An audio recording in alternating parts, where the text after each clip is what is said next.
Kita bagaimana memanfaatkan waktu kita sehari semalam dalam 24 jam. Artinya apa? Orang muslim, orang yang muslim, yang Islam dan orang non muslim itu bisa menonton ini. Beribadah sesuai Quran surah Az-Zariyat ayat 56 ya. Wa khalaqtul jinna wal insa illa liya'budun. Tidak diciptakan jin dan manusia kecuali untuk beribadah kepada aku. Bagaimana caranya manajemen waktu atau mengatur waktu dan kedisiplinan? Dengan yang sukses di dunia, mulia di akhirat. Karena tidak ada gunanya kita sukses di dunia, sengsara di akhirat. Kita mau dua-duanya kita untung. Di dunia kita sukses, di akhirat kita mulia. Kita hidup itu selalu bernilai pahala. Ya, itu satu keuntungan kita orang Islam. Selain kita bisa bebas beraktivitas tuntunan, kita bisa diberi ganjaran pahala oleh Allah Subhanahu wa taala. Yakin dan percaya saja belum ada yang bisa buktikan hari nanti akhirat kita diapakan. Tapi kalian perlu ingat, kita ini pasti akan menemui yang namanya kematian. Kalau sudah mati, kita akan ke akhirat bertemu dengan pengadilannya Allah Subhanahu wa taala.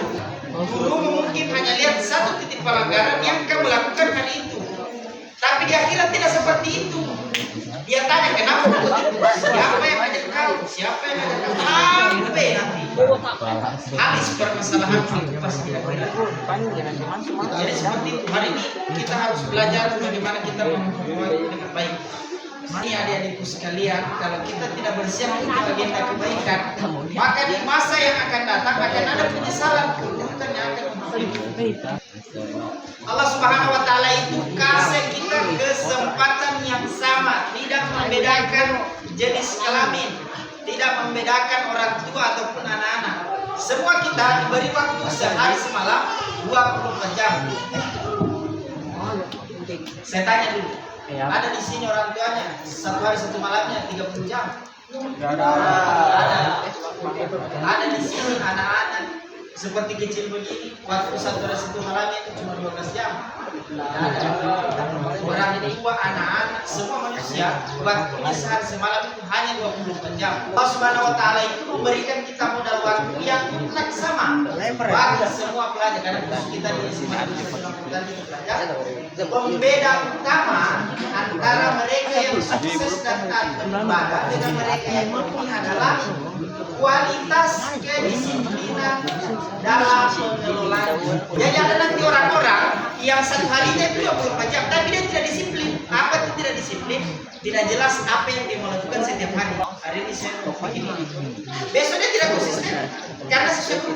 Orang yang punya disiplin tidak boleh seperti itu, karena dia sudah tahu sebelum saya bangun besok saya ngapain. Lusanya itu saya mau apa? Lagi kita selalu mengingat kita orang Islam. Apa patokannya kita untuk mengatur waktu? Sholat, ya. Kenapa? Kenapa mesti sholat yang harus menjadi acuan rutinitas kita? Ada 3 setidaknya alasan penting. Kenapa itu sholat harus menjadi alasan kita itu untuk mengatur jadwal? Yang pertama, disiplin waktu terstruktur. Oke, penjelasannya, sholat 5 waktu itu membagi hari dalam segmen pasti, melatih manajemen waktu yang sangat presis. Berhenti sejenak dari rutinitas dunia, berfungsi sebagai jeda relaksasi alami yang meredakan stres. Sesungguhnya dengan mengingat Allah, hati itu menjadi tenang. Kalau kita orang Islam, rukun iman yang pertama percaya sama Allah. Apa itu percaya sama Allah? Percaya semua kata-katanya Allah di dalam Al-Quran. Tidak perlu dulu langsung ditanya kenapa Allah berkata begitu. Pokoknya percaya saja. Maksimal orang sholat itu sholat 5 waktu, yang paling panjang yang 4 rakaat. Paling tidak 15 menit sudah dengan berzikir dan berdoa. 15 menit kali 5 waktu ada berapa jam? Ayo.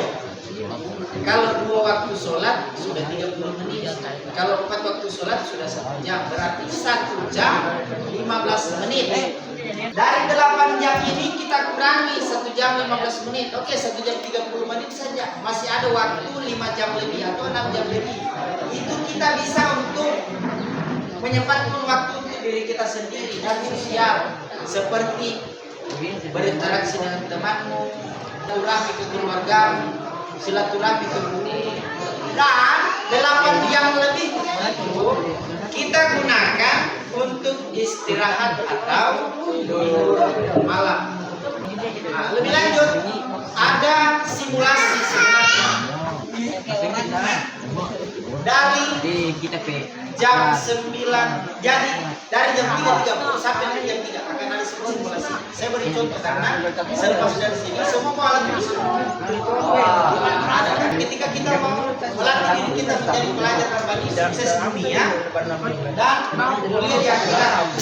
Dari jam 3.30 ini hari, maksudnya 12 jam malam sampai jam 5 kegiatan apa yang diisi, kita harus membiasakan untuk qiyamul lail dan subuh atau sholat subuh apa bangun. Jadi jangan bangun di jam 7, bukan. Itu kamu cuma menuntut duniamu saja. Itu kalau bangun pagi itu jam 7.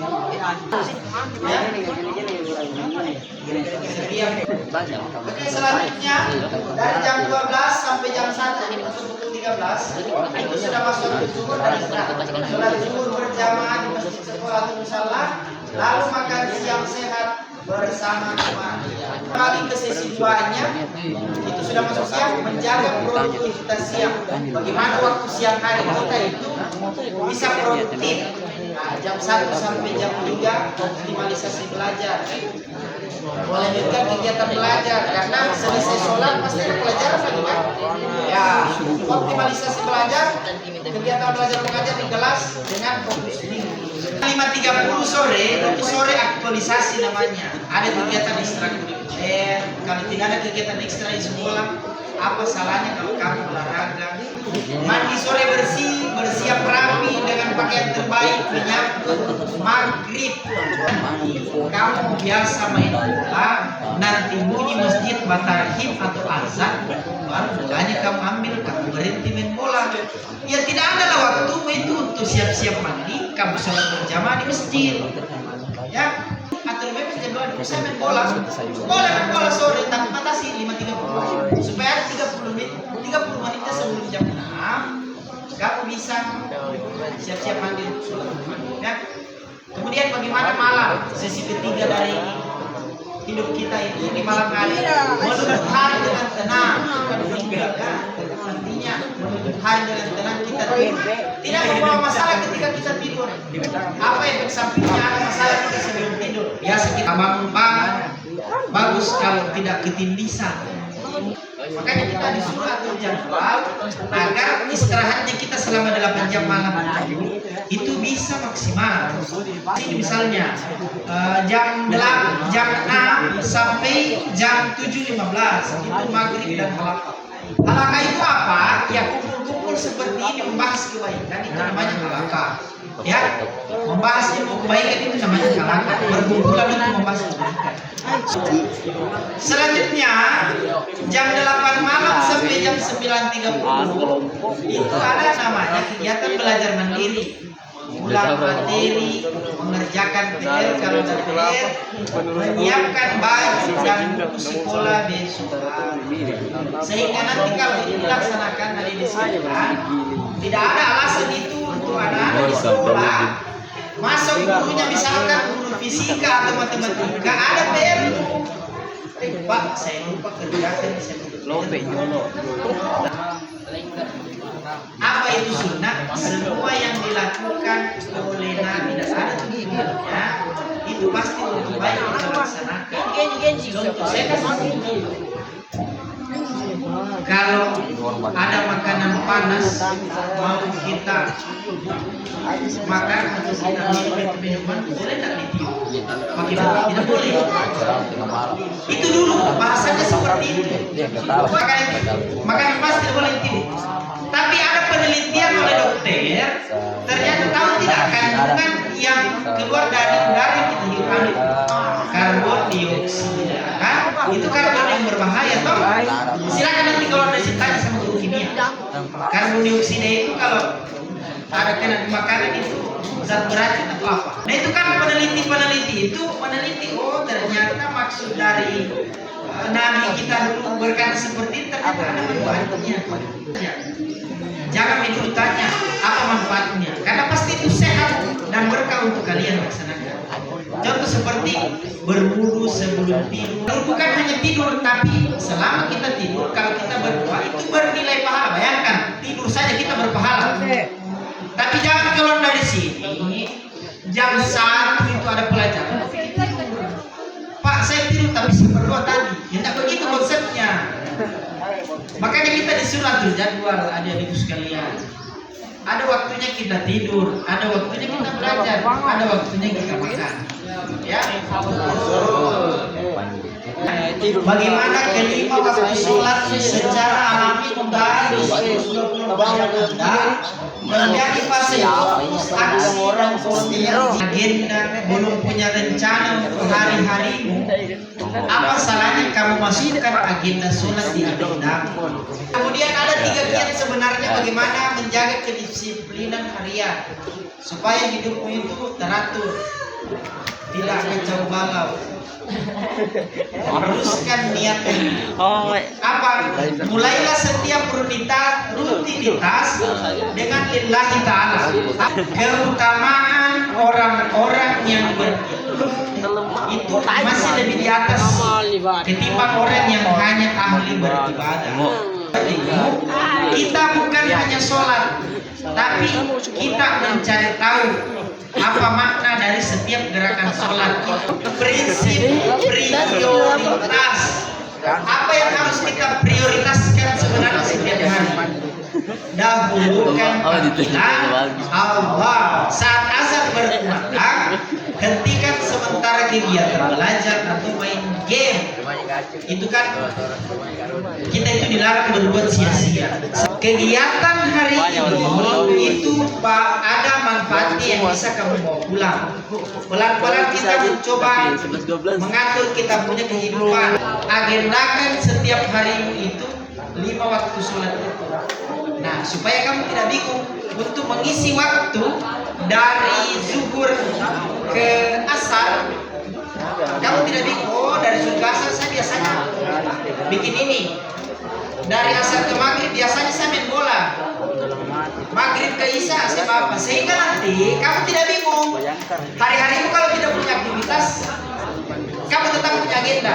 Menunggu waktu sholat. Ya, oke, dari saya mungkin cukup sekian.